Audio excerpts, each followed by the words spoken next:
All right. Welcome, everybody. Here we are, Thursday, June 4th, for another edition of the Healthy Indoors Show. I'm your host, Bob Krell, publisher of Healthy Indoors magazine. We have a real interesting topic today. I'm excited. We'll be discussing some of the evolution or the current push to do some evolution on the identity of the industrial hygiene profession. And with us today, we have a group of panelists that have been long-term veterans in the industry, certified industrial hygienists. But first, we actually will be bringing in the CEO of the industry, AIHA. I almost started to use your full name here, but we'll discuss that in a bit. So with us today is Larry Sloan, and Larry is the CEO of AIHA. You've been with them since 2016, correct? Correct. That's when you came on board. And he previously was the president and CEO of the Society of Chemical Manufacturers and Affiliates, which was the leading trade industry serving the specialty chemical industry. Larry is just coming off a virtual event. The AIHCE event went totally 100% virtual this week, so that just got through that. And you still look like you're relatively sane, so that's good. I'm propping myself up.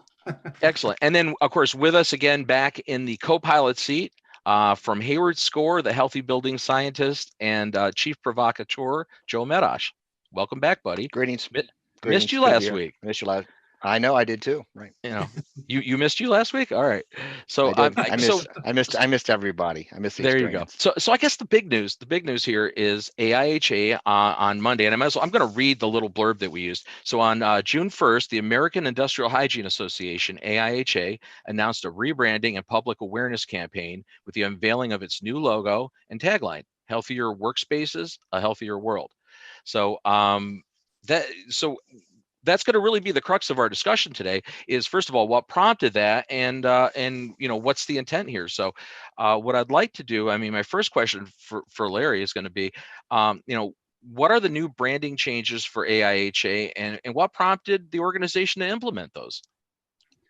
Sure. So, Bob, thanks again for having me on today's program. I'll start out at the beginning. The whole effort began in 2016, and we were approached by the U.S. Department of Labor to address pipeline issues in the occupational health and safety space, the profession. And it was this outreach that, in effect, was the genesis of the whole idea behind our ongoing brand refresh campaign. This campaign's primary objective is to reach new audiences.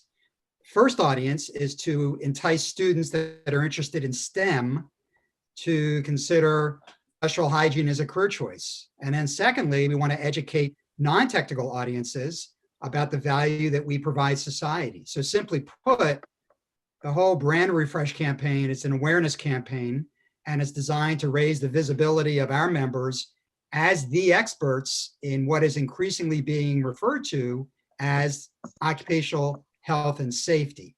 So over the last few years, we've met with members through various task forces, various surveys were conducted, focus groups, to better understand how the term industrial hygiene is being perceived by people that are not like ourselves, right? So business C-suite executives, EHS top management, HR professionals, and other people. And the output from all of this effort over the last few years was overwhelmingly in favor of pivoting to a different term that would be better understood by non-industrial hygienists. So again, keep in mind, these audiences are folks that have no idea that our profession exists. And so we need to communicate a little bit differently to these people.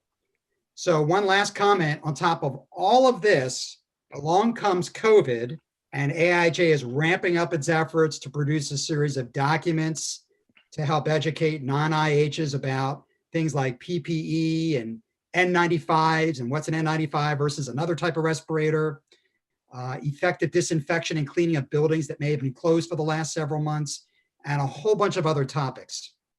So along with all this came our Back to Work Safely initiative, which actually was predicated by, it was almost a challenge by Mark Cuban, the guy from Shark Tank, Dallas Mavericks guy.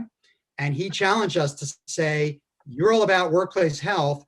You need to be at the forefront of providing practical guidance to people about how you safely reopen your businesses. And so we now have close to 20 back to work safely documents that are posted on our website. And he's tweeted out about it a couple times. And so all of that is kind of integrated into our outreach campaign.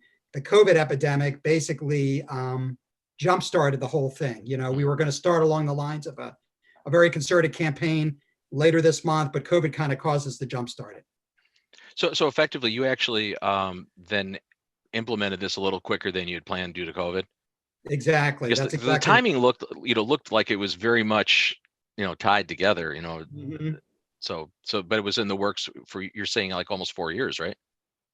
We started doing the research almost 4 years ago, and the actual outreach to external audiences really just began with COVID. Interesting. And I guess, I would agree with the need for, a rebrand or a refocus on that, just from the standpoint from a layperson, right? And, a consumer, the term industrial hygiene tends to make you think of somebody's going to be working at some chemical plant, working at, or some big manufacturing facility. And that's where their efforts would be focused in that industry. I mean, it's certainly, that's certainly what it denotes. So, so you came out with a new logo, and a new tagline, which obviously it's not in response to COVID-19, but its timing was impeccable. And you mentioned that this has been in the works for some time, but does this rebranding that you're doing mean a significant mission change for AIHA?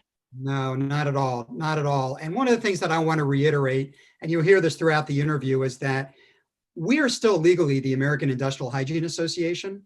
And what I want to help communicate here today on your program is the fact that we're actually looking at two different communication strategies. What we do internally amongst ourselves as a profession and how we're communicating to industrial hygienists is very different than what we're trying to do with these external audiences that never heard of us. So I just want to kind of put that out there. But the overall, the graphic that you've seen now, the image is really based on the continuous improvement cycle, the plan, do, check, and act. And that's what that circular image is. Through the various focus groups that we've held, members saw the same thing. They like the kind of forward motion of that particular element to the logo. And then we thought, you know what? That circle actually could be mapped against the risk assessment strategy framework, which we anticipate, recognize, evaluate, and control philosophy. So think of that circular motion as forward thinking, forward moving, plan, do, check, act, as well as mapping it against the AREC philosophy. Yeah, I'll bring that graphic up so everybody in the audience can see it. The new logo. Yeah, it's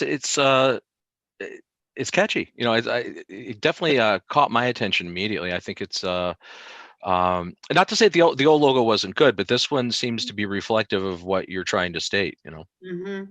So right. And again, the point here is the tagline is really meant to connote the underlying essence of what we do. Right. Yes, the old tagline was protecting workers, but this is a little more of kind of a visionary, if you will, tagline. Mm-hmm. And so it speaks to our broader role in society, which is really all about our communications campaign. How do we better educate people that know nothing about industrial hygiene? They confuse us with dental hygienists. They think we work in dirty plants all the time. And in fact, the role of the industrial hygienist crosses so many different industry sectors. Yeah, absolutely. One of in the opening on your conference on Monday on the online event, your president, Kathleen Murphy, stated that AIHA's repositioning was not meant to take away from the term industrial hygienist, and that the CIH designation is never going away.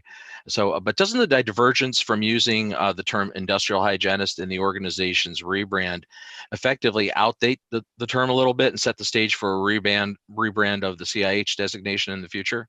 Or am I reading into that? No, it's a valid question. We actually talked to our friends over at the Bureau for Global EHS Credentialing. It used to be known as ABIH. And the short answer is no. And again, legally, AIHA remains the American Industrial Hygiene Association. This is always going to be, the term IH, if you will, is always going to be who we are, our identity, if you will.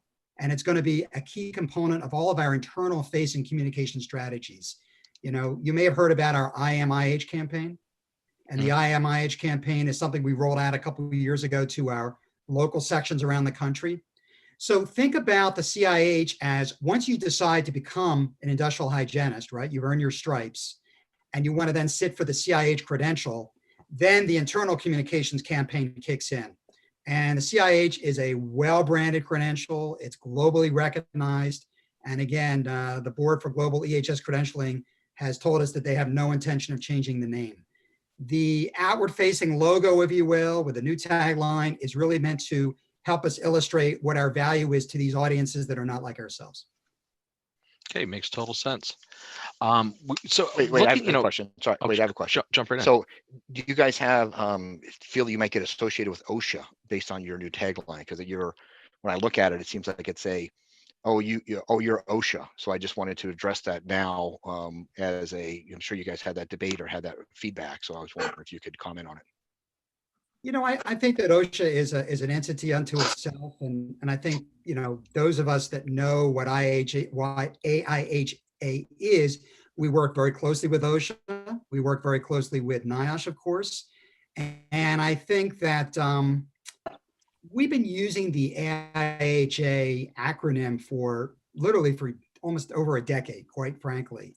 And a lot of our branding has just shown the AIHA moniker with the old logo. And so there really is no change to how we are positioning our brand. And I think, again, the new tagline really helps to overemphasize the fact that we are aspiring to a global workplace, right? Where we have no illness in the workplace. So I think there's a clarity between OSHA and what they do versus AIHA. Yeah, I'm sure the industry understands that, but I think that you're now positioning yourself to be the solution, not just some compliance document that I now need to interpret or, make sure people read this and actually now have some compliance. I think that so many companies are looking for, oh, help me, because just because I told people how to wear a mask and demonstrated that and hand them a document doesn't mean that my workplace is now safe. So right. When I give advice to people, I'm like, there's two things you should be doing is make sure that if you're getting a disinfectant, which is registered, understand what the rep is offering you, but go get an industrial hygienist as your consultant or your legal team as a concept that they can back up what it is you're advising your employees or working with your clients. All those things give you validity when you have an industrial hygienist review what you're doing and what you're how you're doing it. That's right. And Joe and Bob, I mean, the reality is that AIHA might put out a guidance document and it might differ a little bit from what OSHA and CDC and even NIOSH might be saying. When you look at our back to work safely guidance documents, what I referenced earlier, there are some elements in those documents that are not exactly in sync with OSHA and CDC. And that was done intentionally based on the expertise of industrial hygienists who authored those documents. So we are not always lockstep in everything that the federal agencies promulgate. Yeah, and nor should you be, because obviously, they're not infallible, Right. and certainly, coming from the private sector, you guys, I believe you bring a wealth of field experience and knowledge, and sometimes things that come from from government entities, both federal and state level, are not necessary. That they tend to be a little bureaucratic, right? I mean, they can be. And certainly, having the experience of, thousands of people in the field actively practicing, it makes a lot of sense. So at this point, oh, sorry, I was going to bring in the rest of our panel, but if you have another question. I do. I but won't stop OSHA you. has been missing. OSHA has been missing in action. I kind of brought them up for a double purpose there because they were not involved until just recently. They kind of gave out some half completed concepts. So regarding there is COVID, a reason. you're talking about the COVID pandemic. COVID, that's right. Yeah. So that's really what our focus is about. The workplace and that. So they really were kind of. In fact, they actually made a statement indirectly saying that, well, we don't think we should be able to put an undue burden upon businesses to do a bunch of things that they aren't required, which was kind of like a sad statement. That's their purpose, is to make sure that people are safe, and whether or not that's an impact on the employer is just part of how they do business. So I think we'll all appreciate your guidance that is active in looking out for the worker as well as the hygienist. So I'd like to bring in our other two panelists. Mike and Jack, you can turn your cameras on and come to the front of the room. So introduce them in no particular order because I love both of these guys. I got to just admit it. You know, we've been around way too long, but without any preferential treatment, since you're the first one in the image coming up here, Jack Sprangston. He has over 30 years experience in industrial hygiene and occupational health. He's been a certified industrial hygienist since 1993 and also holds the subspecialty certificate in indoor environmental quality. He is the outgoing chair of the American Industrial Hygiene Association's Continuing Education Committee and the incoming chair of the Fellows Special Interest Group. I don't know what that is, but you'll sure to explain it. And you're Jack's currently the Industrial Hygiene Services Manager, Branch Safety Manager, and Training Director for the ATC Group Services in New York City, Albany, and Long Island, New York. Welcome, Jack. Thanks, Bob. It's nice to have you back. Actually, Jack's never been on the live show, but Jack used to be a feature columnist in Healthy Indoors. Now, and you know, my Jersey guy here, Mike Mcginnis is a certified industrial hygienist, also holds the subspecialty certification in indoor environmental quality. You guys are like two of the only 50 people on the planet with that, right? Correct. Basically, he is the building scientist at RK Occupational and Environmental Analysis, or RK Environmental for short, for over 36 years. It's like Mike has been an industry fixture as long as I've been in the industry, and it's great to have both of you guys here to get your perspectives on you know, what we need, you know, what needs to happen, I guess, in the industrial hygiene profession in general. You know, it seems like the emphasis, obviously, from AIHA is to do a rebrand and maybe refresh the image, and at least to the public perception. And so we're going to talk about that a little bit. So I guess one question I'm going to throw out to the whole panel is, you know, what, and I'm going to throw this to Jack and Mike first. What have been one or two of the noteworthy changes that you've seen in your guys' time in the industry, in the industrial hygiene profession? What's from the time that you entered, you know, both of you guys back, well, Jack, you started what, in the 80s is when you really effectively got in the industry? Late 80s. Late 80s. And Mike, you're since the 70s. Yeah, and I'm only 50 years old. That's, you know, how you do that. I believe you have a painting in your closet that's very gray and old. But and Mike, you know, Mike's history started obviously well before the private sector. You used to be one of those people in the public sector, right, with Osha. I was one of those OSHA guys. Yeah. Well, I'll let you go first. What's changed? Well, there's more focus on environmental health, on occupational health. Everybody's aware of various stressors that can impact their health. There's a whole lot of good information and disinformation going around. You know, some people say mold is deadly, and other people say mold is mold. And, you know, just for example, as one, but there's always new stressors coming along or new approaches to these. So it's just more broad-based. When I was with OSHA, it was strictly, you know, well, OSHA is worker health and safety, but, you know, ACGIH was smart years ago. They had applied occupational and environmental hygiene. And I think as far as the rebranding goes, we ought to focus on environmental as well as occupational. You know, I do a lot of work in private homes and, you know, industrial work. You know, most of my work is indoor air quality. So, you know, almost by definition, that's a non-industrial workplace. So, you know, from my perspective, you know, just the broadening of the areas where we might work and areas where we might prove helpful as far as, you know, helping folks identify hazards and rectify hazards and be a little safer. Makes sense. Jack. Yeah, I agree with Mike. We've moved away from the industrial portion. I mean, historically, IH has worked in like steel mills, shipbuilding. We now have moved into like the office environment, even in the home environment. Back in the 90s, when mold started cropping up in indoor air quality, I remember a friend of mine, good friend of mine, who's also a CIH. He felt that CIHs or IHs in general, but that's work that they shouldn't be doing. And he thought it was going to be a passing fad. Obviously, that hasn't happened. I think another thing that we've seen quite a bit of is historically, to be an IH, it took you years of study and you would be mentored in advanced degrees. Now we see people, and we were talking about it earlier, who can go and become certified as a mold expert by taking a 4-day class. And people, they'll take these classes and they'll get a certificate and they'll say, see, I'm an expert. Well, a certificate is a lot different than being certified. Well, and the other thing is, you use the term certified too. There are different tiers of what different organizations perceive as certification.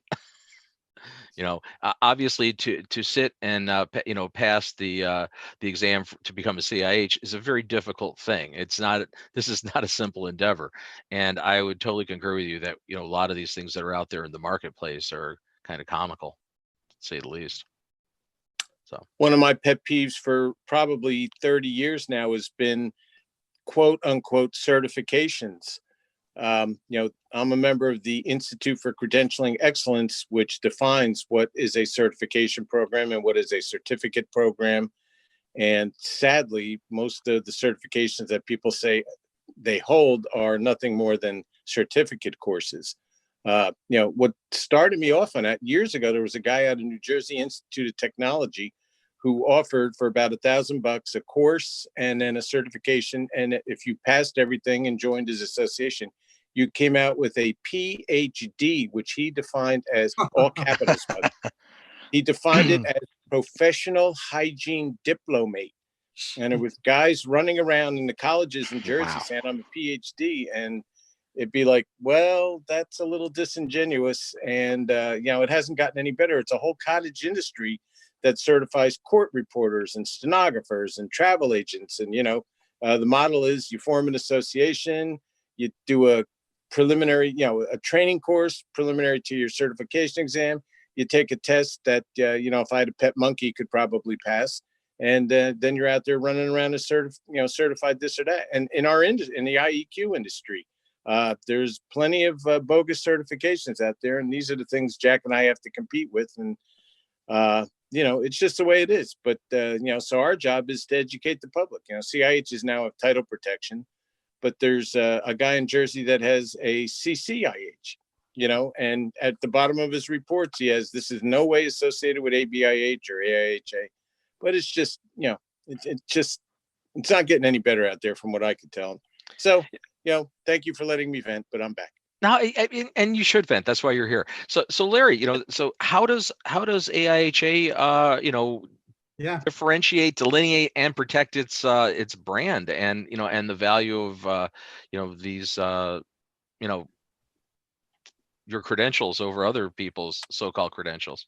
So Jack and Mike really are the root cause, if you will, as to why we decided to broaden our brand, right? Because you heard them say it's not just industrial anymore. We've got members that are practicing the profession in every industrial sector that you can think of, from agriculture to mining to buildings, the indoor air quality space. One of our most active committees is the Indoor Environmental Quality Committee. They've done a tremendous amount of work with response to COVID. And I think you heard the terms occupational and environmental. And so as we kind of expand our tent, if you will, and as we articulate what it is that we do as a professional society, we want to use those words, right? We want to use words like occupational instead of industrial. We want to use the word environmental. The other thing I want to add is that prior to the COVID pandemic, I would travel around the country quite a bit, and I would visit with local sections as well as schools. And a lot of the academic programs these days are called occupational health programs, or occupational and environmental health, or occupational environmental science. And so a lot of the younger folks that are coming out of school are actually more attuned to OC health or OC science or OC and environmental science pick one of those. And so that's another reason why we wanted to broaden our perspective. Now, Mike raises a very important point about the difference between a certification and a certificate. AIHA has a few different certificates. You know, you take a course, you do it online for 4 hours, you take an exam, and boom, you get a certificate. That's a very different thing than the CIH. And it's really up to the Bureau for Global BGC, formerly ABIH. They're the ones that really need to be protecting the credential because it's their credential, right? We provide the education for their credential.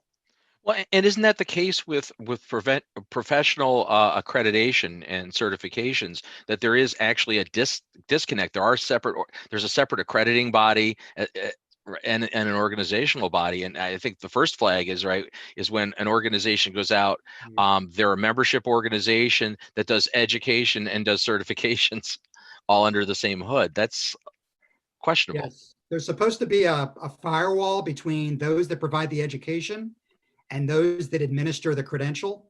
And if there's not a firewall, you should be a little bit suspicious. Yeah, I would say especially the ones that offer it all online, that you can acquire it in a weekend of strenuous effort. You can get your, and what now? Right. And now, Mcginnis, I have to bring this up though. There was a point where we were competing with acronyms behind our name with all the voluntary certifications or the certificate programs out there. I mean, we both had a lot of crazy ones at one point. It seemed like, so, and I see, have you dropped a lot of those? Because I have over the years. No, I still keep my CET and my CIAQP. Those are legitimate. They're, done by third party. So as long as it's a third party, certification, then I'm okay with it. And if it passes, like I said, check out Institute for Credentialing Excellence. It used to be National Organization for Competency Assessment, and they have all the procedures and processes and definitions that if you want to be a true certifying body, here's what you do and here's what you should be doing, and here's how it goes. So no, I kept all those. They're they still, they were never out of a cert mill or anything like that. Yeah, I got to tell you, I rebranded myself. I'm no longer an industrial hygienist. I've been, for about 15 years now, I've been a building pathologist, which kind of explains what I do. I do very little classical, if you want to call it that, industrial hygiene. My area of expertise is indoor air and buildings, and why buildings get wet, and all that kind of stuff, construction, defects and rectification. So I can. When I tell people, when I used to tell people I was an industrial hygienist, they said, "So how many toilets can you clean in a day?" And I'd be like, probably less than you. No. Well, I mean, So I yeah, did I a rebrand. rebranded myself. Okay. Joe, I'm going to go with my rebrand first. So I went with healthy building scientists because I felt that building scientists were neglecting ventilation extremely, or accepting a code compliant ventilation, as well as they weren't sensitive to all the chemicals that were in the materials that they were trying to put in a house. So I rebranded healthy building scientists. Well, it all boils down to the 4 Ps, Joe. You know it and I know it. Yeah, right. So I went the other direction. I rebranded myself as an indoor environmental entertainer, and I think the industry needed one. So And you're good at it. Yeah, I guess. I don't know. I try not to be encumbered by experience or knowledge at any given time. You do well. But So wait, so I go ahead. I have feedback we're for you, jumping on each other and I have a today. question. Okay, so we always step on each other. It's okay. Yeah, more than usual today.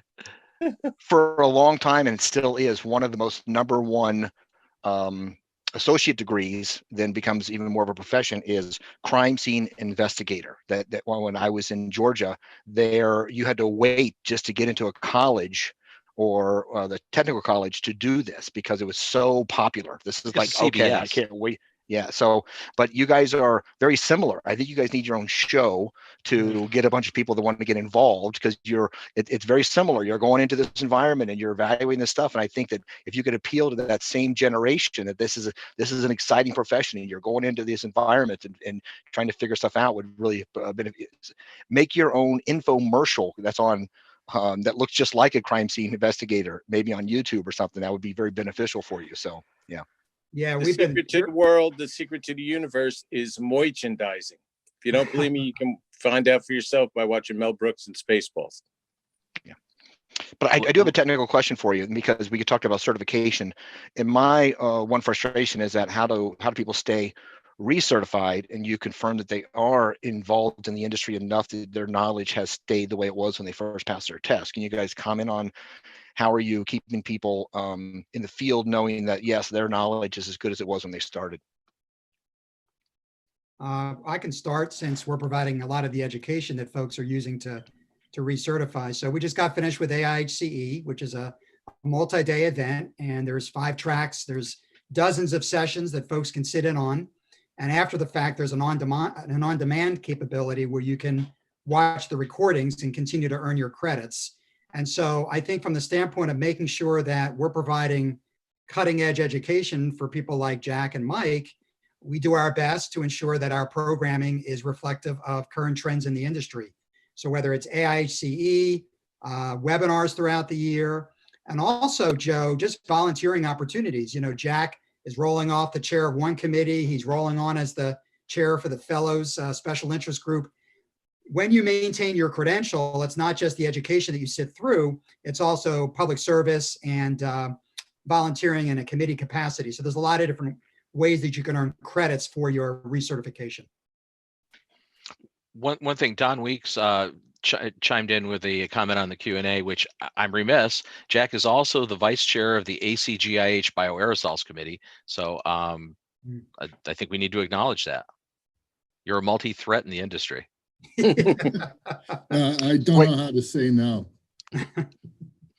I'll follow up with one more question for you, Larry, and that is that many of the other semi-groups or associations that I around, they've developed a young leaders or young, association. Right? They're trying to get people who are under 30 to all help each other or get involved, showing that there's more and more of them. Have you guys adopted something like that as a committee or a group? They're all socially active, and that's usually how they actually focus on their group as, hey, we're here, we're young, and we, want to get involved.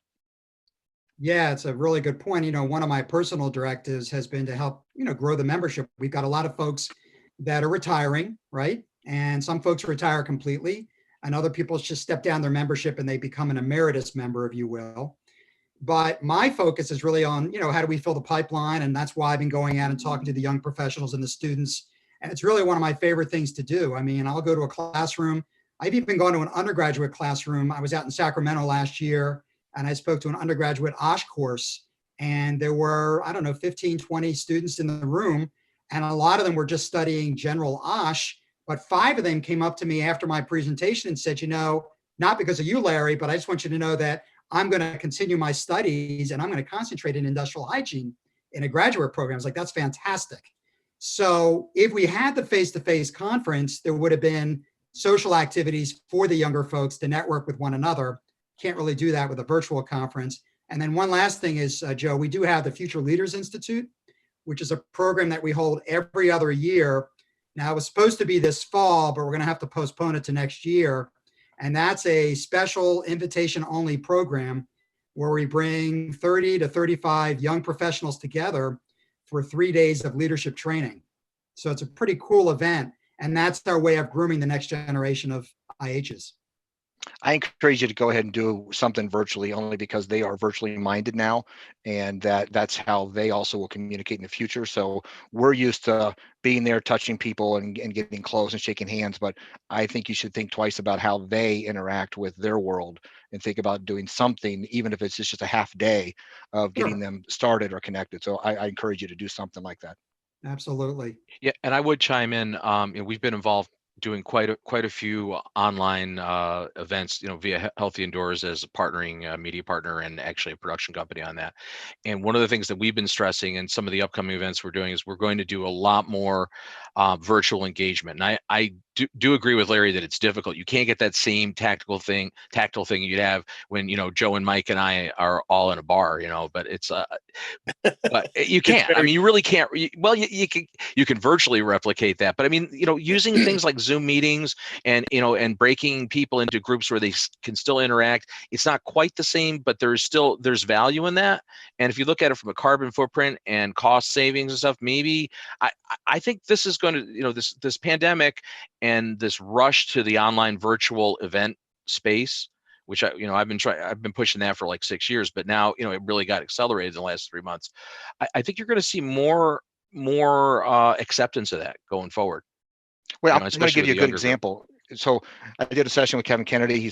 Many of you know Kevin, he's well respected. And at the end, we did hey, come join us for an after questionnaire for just 30 minutes. And several people we knew, like yourselves, would have been there, but there's a whole bunch of people that we didn't know, and they would have not ever probably engaged us. It'd be like being at the bar, and if I didn't know Jack or Mike, I probably wouldn't feel comfortable to go over and hang out with you. But the virtual world, they can just chime in and just listen to what you guys have to say, because they're dying to get connected with you. And it's a real safe place to like just tune in and say, hey, I get to listen to what these guys are saying. And I don't have to buy them a drink. That's really the benefit that's happening here, is that, so there are things that are new to how we communicate. So I think you should be more creative about how you're reaching out to people. So yeah. Well, and I think to that point, again, just having wrapped up AICE, I can't tell you how many positive comments that we received for folks that, yes, they missed the face-to-face, but they were able to go to more sessions because they could pop in and out of rooms more easily than they could in a face-to-face forum. A lot of folks were texting questions during the presentation. And what we're doing is we're aggregating all the questions from the attendees, sending them to the speakers. They're then answering the questions, and then we're going to post the responses back to the attendees. So there's a lot more kind of one-to-one attention that you might get in a face-to-face. Well, also with the live polling functionalities and things, you can really, it's different, but it can actually be equally as beneficial as in person. If and again, we're going to see that evolve a lot. In the next several months, you're going to see a lot of nice innovations in that space. So, Jack, I'm going to move. I was going to ask Jack the next. I had a question for him, but let me jump this one and let you take it. So, Jack, what prompted you to get into this industry? In this career path back when you made this choice? It was purely selfish. I got into it for the fame, the glory, and the big bucks. How'd that work for you? Oh, I didn't. No, probably like most industrial hygienists, I stumbled into it. I started my career actually in a blood lab, analyzing blood samples for medical purposes. Then ended up in the asbestos field. This is pre-AHERA days. And I knew I didn't want to do asbestos for my life. I took it was an Osha 40-hour class. Bruce Groves gave it, for those who know Bruce. And I remember when he first started the class, he was like, I'm a certified industrial hygienist and everything. And I was like, after the first day of class, I was like, I want to be that. You don't want to be like Bruce, I hope. No, but I wanted to be a CIH. How about you, Mike? What and you ended up over on the OSHA side. Was that right out of college? Did you get involved with OSHA, or?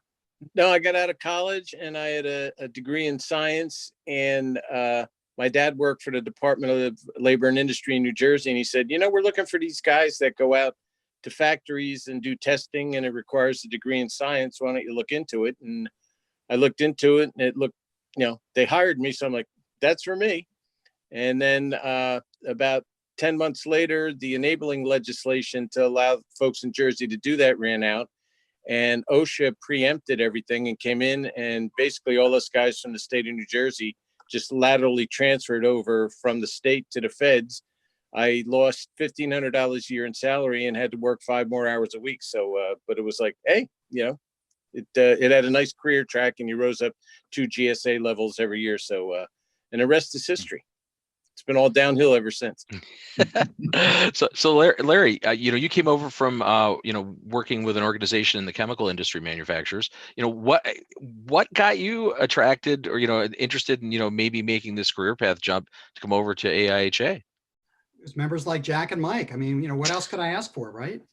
No, I mean, basically, what intrigued me about this association is the fact that when I was at my last 2 associations were in the chemical space, specialty chemicals, and then before that was glue, adhesives. And while I was at these 2 associations, we were focusing a lot on the EHS component. So a lot of the programs and the services that we offered were geared to the environmental health safety population. So when I saw the opportunity here at AIHA, I thought, well, this is a good segue from me from the chemical sector to the professional space, but I have a working understanding, at least a little bit of the mindset of the environmental health safety professional, of which IH is a component. So I felt like I had, at least again, a little bit of a working understanding of what an IH does from my role at these two associations. And then I will say that prior to all of that, when I was in the for-profit sector, I was a process engineer at Air Products and Chemicals back in the day. And I was involved in Right to Know and, some of the initial work that came out of Osha back then. So, I think if I had known that IH was actually a profession when I was studying chemical engineering, who knows, I might have become a Jack or a Mike, but I was not even aware that it was a thing to pursue. And so, I followed a very different path. But again, I had a working understanding of what an industrial hygienist does from various gigs, if you will, in the nonprofit sector, and even before when I was an engineer. Makes sense. Everybody wants to be like Jack and I, but you can't. True. We can I only don't. aspire. I don't. I'm okay. I'm okay to not be a Jack, be a Mike. That's okay. I don't want to be a Mike, but I'd like to be a Jack. Oh Yeah, I'm boy, with you. they're piling on McGinnis. They're piling on my man McGinnis. I got to stick I with him. can handle it. You know, It's it's not Yeah, like- like- he loves it. He I loves consider it. Yeah. source, especially Midash, and that's the end of that. Yeah, there you go. Okay, right. So my question was, why don't you describe what the new occupational hygienist might look like, or what their activities could be? I think that's still a little vague, and so people are going to be watching this thinking about, well, you know what, I'm interested in this. So let's even go 6 months in, as to we're past this kind of COVID emergency, into like, hey, you know what, they want somebody like this on staff, and what is it that their like regular activities might be?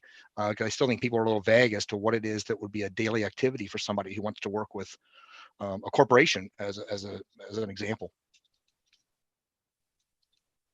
That was a Who's that question for? for. It was a you question for guys. somebody to answer. Apparently, maybe you should direct it.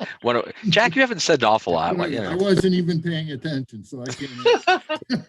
So Joe what would was- be the daily activities for somebody who's now an occupational hygienist, or somebody who's not just, you're trying to rebrand it? So this is somebody who's working with a company or a small, medium, large.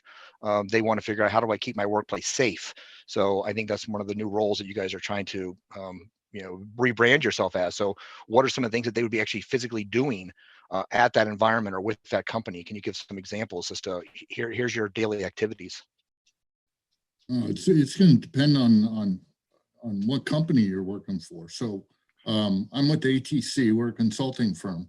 So for new people that we bring in, we try to team them up with a more senior person. We would, for instance, in New York office, we actually have 4 CIHs, myself included.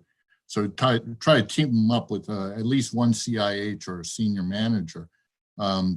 Typical work will be in the field collecting samples, depending on whatever investigation that we're doing, be it for silica exposure, hooking them up for respirable silica, lead exposure.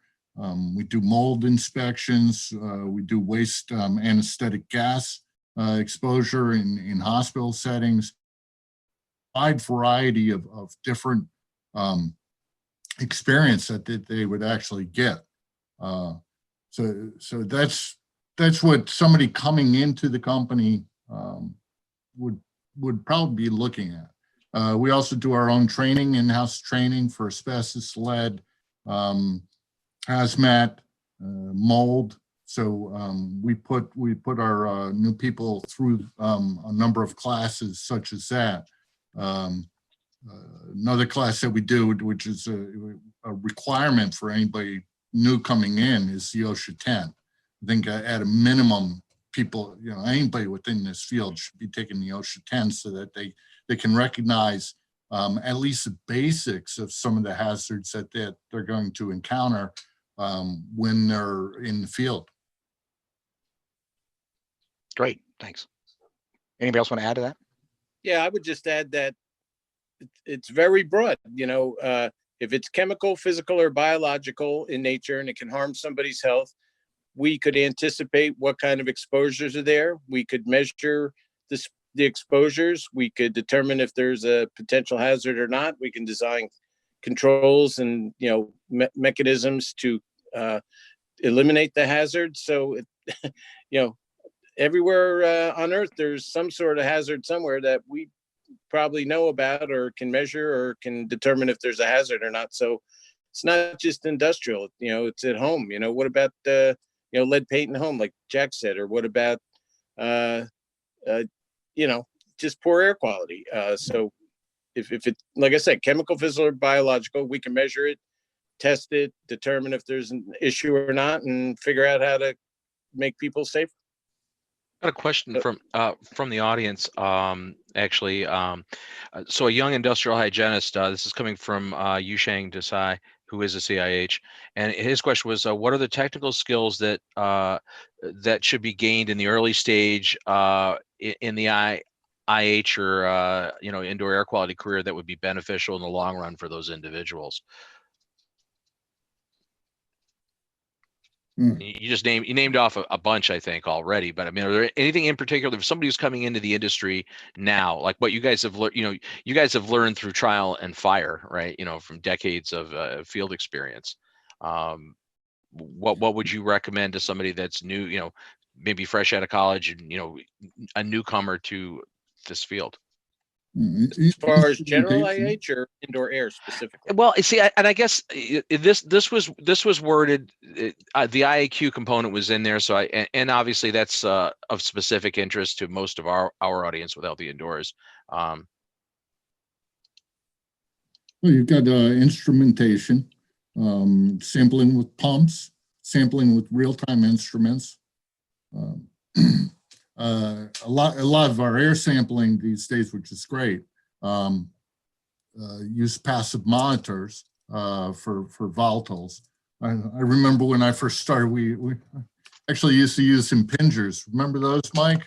I do. I was around for those too. I didn't like them, but I remember. Yeah. So some of the basics of the instrumentation that you would be using for collecting air samples, as well as noise. That's another exposure that we monitor for. Calibration, very important if you're doing air sampling. It drives me nuts with specialist technicians who, remarkably, every single pump has the exact same flow rate at start as well as at end. Their pumps never deviate. Drives me nuts, right? So if you're serious about wanting to become an industrial hygienist, you need to be serious about your paperwork, your calibration, all of that. So one of the things I just have to voice this because I've seen an evolution in that profession, with certified industrial hygienists from the time that I got into the industry, because I got back in the late 80s or mid 80s. And, initially, I think there was a push then, right? Because it's always been a good push. Well, CIH is the competent person to do indoor air quality work. And I argued back in those days, wasn't necessarily the case. And I have a feeling both Jack and Michael agree with me on that one. And there was a specialty. The IEQ especially came out as a result of that. But in general, back in the day, right, many industrial hygienists really weren't that well versed in an office environment dealing with indoor air quality issues, right? Way too much emphasis on air sucking, not enough emphasis on looking around, ventilation performance, moisture control. To this day, I still see it. I read reports signed by CIHs, and I'm like, I've said it for a long time. The mere fact that you're a CIH does not qualify you to do indoor air. You need to specialize in that because it covers a lot broader territory than classical industrial hygiene, even to the point of things like risk communication and conflict resolution and settling down crowds of parents in a school where stuff's going on. It's engineering, it's HVAC, it's building science. It's much more broad-based than just classical industrial hygiene. But I've been ranting about that for years about, too much emphasis on sampling and not enough looking around. Sampling is never the first step. The typical call I get is, people in my building are having issues. Can you come out and test? And I'm like, sure. What do you want me come to test for? the air. Yeah. Well, you're the air guy. You should be telling us what you're going to test for. And I'm like, I'm not going to test for anything until I get a feel for the lay of the land and a problem statement and all that. And maybe I can solve your problem without any testing. So it's just, and the more I learn, the less I know. So it's an ongoing thing. I keep learning and, paying attention to people like Jack that know what they're talking about. Yeah, I got it. Yeah, Larry. Sorry. Real quick, I think what you're hearing from Jack and Mike is, there's a core set of technical skills that one needs to be able to be proficient at. But at the end of the day, and this is something we're starting to incorporate in our short courses, our PDCs and such, how do you communicate the importance of what you do to the owner of that business or whoever's running that business, right? So the communication skills, I know you call them soft skills, but the communication of the business case for why you need to do what you do is really critical for anybody that wants to be a CIH. Jack, you had another point, I think. Yeah, I had a call the other day, a client looking for us to come in and do air quality testing within their office spaces for COVID-19, SCOV-2, before they had people move in. And a half hour educating them about the limitations of the air sampling and the fact that regardless of what we did, even if we did sampling for SARS-CoV-2 for the RNA, that the minute people walked onto the space, Right. that data was meaningless. I talked myself out of more jobs, but I think as an industrial hygienist and a CIH, part of your job needs to be educating the client as to the limitations of what they're asking for, and doesn't make any sense. I hate to see people wasting their money on testing that is meaningless. Well, clearly. So let me pose this quick question. I know we're getting close to the hour, but I mean, do you think, for indoor environmental investigative work and stuff, do you necessarily need to have a certified industrial hygienist? Does the CIH designation really, and I think you already answered that to some extent, but is that really the criteria for judging who the professional you should bring in is, or are there other parameters that you would look for in addition to that? Certainly one of them, particularly guys, CIHs that are grounded in all the, rubrics, shall we say, of, what constitutes a good indoor air quality study. It's good if you go to court, it's a recognized credential. Not everybody can get it like some of these other certifications out there. It proves you're, grounded in science and that, you can think critically. And again, you can figure out ventilation systems and flow rates and, ventilation efficiency and all that. So it's not the only criteria, but it's certainly one that, increases your credibility for folks that, know what you are and what you do. I wanted to ask a quick question because I think that other people may be looking at this as a new profession opportunity, Larry, for you. So I think that the things they would have gotten out of this is that every day is a little different. It's unique. I'm not stuck and behind something and doing the same, typing, whatever. So I'm out in the world, and it is something that seems to be tangible. But can you give some guidance as to what might be an income for somebody who pursues this as a profession?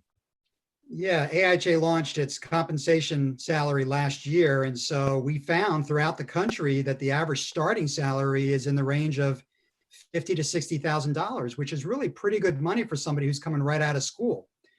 Those that have a graduate degree might get a little bit more. And then we found that once somebody earns their CIH, there's a very nice bump up in their income. So from a aspiring IH perspective, somebody who's thinking about their career, I think starting out again in the $50,000 to $60,000 range is not too bad. It depends upon obviously the industry sector. Are they going to start with a consulting firm like where Jack works, or are they going to go directly into industry? And I think that's again, that plus the quality of the work and the caliber of what they're doing, and then the altruistic component makes for a very compelling value proposition for the career. Well, I'm sure your industry, like all others, is that there's so many people that are retiring soon, and that the need for this type of knowledge is will soon be gapped, so they'll only make more money because of that. One of the phrases that's out there for a variety of hands-on is easiest way to 70K is a description that, for a small amount of investment in your education, that you end up, having little debt and have the ability to make a great income over a few short years. So I think that it is very appealing to a lot of people. It is that time where we actually want to do a quick wrap up. Okay, so I'm going to go around and I'll leave it open. You can kind of give me what is it that you would think would be a good question to ask about. Should this industrial hygienist help me with my job? Like, what are some one qualifying kind of question, or something you'd want to recommend to somebody who wants to get into the industry? So my goal is for you to promote this from either a business opportunity or from somebody who wants to get in this as a profession. Jack, you want to start? Oh, Mike wants to. Oh, Mike. Okay. Yeah, right. Good call, Jack. Way to push that over. So Mike, you're up. Thank you for punting to me, Jack. I appreciate it. You're welcome. Could you repeat the question, Joe? Yeah. So I think from your perspective, when I'm in court and the lawyer asks a long question. Yeah. Okay. It wasn't. It's a good idea. It's a true deposition tactic. Stall. Yeah, right. Yeah. So I'm going to just give it to you directly. Why don't you give me, give some advice as to why somebody would think this is a great profession that they should pursue if they're, young in college or thinking about headed that way. What is your promotion? Well, if you like science and you like thinking critically and you like being in the field and you like seeing, new conditions every day and you don't like going to the same office every day and you want to do something that will improve somebody else's health and you have a sense of altruism and you want to make the world a little bit better place, it's something to consider. Well done. We're glad we punted to you. All right, so Jack, you did answer the other question. So now you're in somebody trouble. wanted to. Now you got to follow up with that answer. So Jack, if you want to hire somebody, like, this company wants to hire somebody who's an occupational or industrial hygienist, what's the one or two things you would say? You definitely need to ask these two questions. You have to have a degree in science is one thing. And you have to be personable because you're going to be out there in the field interacting with our clients, interacting with employees. So you need to be able to, unlike myself, be able to communicate clearly. Excellent. All right, Larry, what do you got for us? Well, Mike stole like 3 of my lines, to be honest with you, but it is about giving back, right? I mean, what is more altruistic than applying your interest and knowledge in science to protect people at work? I mean, that to me is like the holy grail. And I think that message resonates pretty well with millennials and Gen Z. So I believe that the pipeline is better than we think for attracting new students into the profession. We need to make sure that they're aware of the fact that we exist. And that's the challenge. So I usually will give my last input similar to what you guys have, and then Bob will wrap us up. So I've been highly recommending that people who are looking for solutions in their business get in touch with industrial hygienists. And I try to ask them to qualify, is this what they do? Because like doctors, they could be a specialist in a variety of things. So you want to make sure that you're qualifying your, industrial or occupational hygienist as to making sure that they can give you the good advice you're after, because they all have a little bit of a different specialty or a different way of looking at what you're after. So I would try to qualify that, are you able to help me with making my workplace safer? Have you done this in the past as a qualifier? Because that's just, it's a broad profession like many others. You don't want a proctologist doing LASIK. No. Okay. But they would try if the industry's bad enough. They're like, yeah, I could do that. Sure. Good month and a half. Yeah. That's going to be our new tagline for AIHA. I love it. We're not proctologists. Yeah, right. I think that's a great tagline. I think it's always good that you can unravel the show right at the end. I'm not even throwing the hand grenade this week. I usually have the week, every week I throw the 4-minute hand grenade into the room with a question that no one can answer in the remaining time, but I'm not going to do it this week. I'm actually going to be a little more reserved with it. One of the things I'd like to say is I think I really applaud AIHA's repositioning and rebranding. It's because I think there was a lot of confusion in the public sector, right? Understanding just exactly what is an industrial hygienist. You know, the terminology does seem, I'm not going to say it's antiquated, but it seems limited. You know, I I would mean, agree. it's still applicable, right? There's still Yeah. bona fide industrial hygiene work that you guys are all going to be doing, and you know, from that industry. But I think this is a good move, and you know, I wish you guys the best with it. And hopefully, the timing, it couldn't be better. In light of what's going on and the fact that we're trying to make workplaces healthier, and we're really worried in general about workplace health. So that's excellent. Um, I wish we had more time today, to be honest, because I think we could have kept this topic going quite a bit longer. But I would say that Before you wrap up, Huh? so I just want to, we kind of did it, but Oh, I you just want want to to do say, one more shot? I mean, we usually go 4 minutes over, so here we will do Okay. that.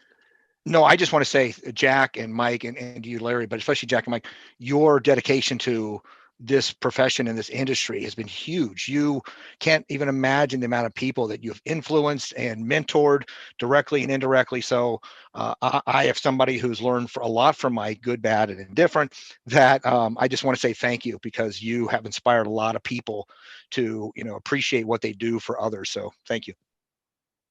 Thanks, Joe. I'm inspired by both of you too, believe it or not. Honestly, and I'm saying that I'm really not being tongue in cheek here. You guys are bona fide war heroes. You know, I mean, as far as in this industry, you guys have been doing this forever, and you've got a wealth of experience and knowledge, and most importantly, you've been really open and willing to share with the industry. You know, and that's the thing. It's not so, it's great. There's a lot of smart people out there that never do anything to move the industry forward, and you guys are, clearly above that. So anyway, yeah, I know all the accolades. We're honored and humbled to hear you Yeah, guys. that's a good answer. So with that, we briefly touched on the topic of next week's show. Next week's show is actually going to be talking about how the current COVID-19 pandemic drove the adoption of online events, virtual events, and training. So we have a great group of people coming in next week from all different organizations. Sue Marchese, and I hope I pronounced her last name right. Okay, she'll be here from AIHA, and we also have people from the IAQA, from EIA. Just a great cross sector of individuals that from representing organizations that have been thrown into this situation of having to suddenly adopt to an online environment. So that should be a good show. With that, I guess you do. By the way, Joe, you do have screen control if you want to share now. So thank you. Things happen. So what I would like to remind everyone is, thank you for watching this week's show. Of course, we do have this show recorded and available at healthyindoors.com. Also, we have a audio podcast recording of all these shows, which are also available on Podbean, but you can reach everything through the healthyindoors.com portal. Also, Healthy Indoors Magazine, there's a live show. It's you click that button, the HI show button. If you're just interested in listening to our golden voices rather than looking at our angelic faces, you can click the podcast button and not have to look at our videos. But certainly that's a good thing. And Healthy Indoors Magazine, we are a digital online monthly publication. We come out every month. We're free worldwide. We are going to be releasing an interesting new edition coming up soon. I'll tease it, but more of a global flair version of Healthy Indoors will be out soon, actually this summer, in addition to our current offerings. And we do have a quarterly print publication as well. So with that, I'd like to thank my guests today, Larry Sloan from AIHA, Jack Springston, Mike Mcginnis. Great seeing you guys, finally getting you on video. That's exciting. Yeah, it's virtually like being with you. Group hug. Except we don't have beverages though, so it doesn't seem quite right. A virtual IPA. A virtual IPA. Yeah, well, I have water, but I mean, it's really not. It's not what I would expect with Jack Springston and Mike Mcginnis and Joe Metosh. I have some real under my desk. I still have bottle caps here from previous ones, but in the studio.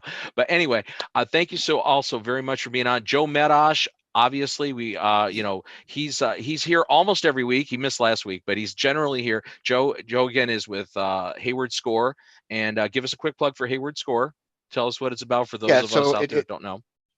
So it's free. It's an online assessment tool that helps you make improvements to make your home healthier. So again, haywardscore.com. And once you're completed that, we give you individual directions and advice on how to improve your health. And our website is full of great advice. That's not the traditional stuff. If you're looking for other ways to make your home healthier, and obviously you benefit from that. So thanks, Bob. Excellent. So with that, I guess it's time to call an end to another edition of the Healthy Indoors Show. We will see you again next Thursday from 1 to 2 p.m. Eastern Daylight Time for the Healthy Indoors Show and Healthy Indoors Magazine. I'm Bob Krell. Please stay healthy. Take care, everybody. Thanks a lot, guys. Okay, Yep. thank you. Bye-bye. Be good, Jack. You too, Mike.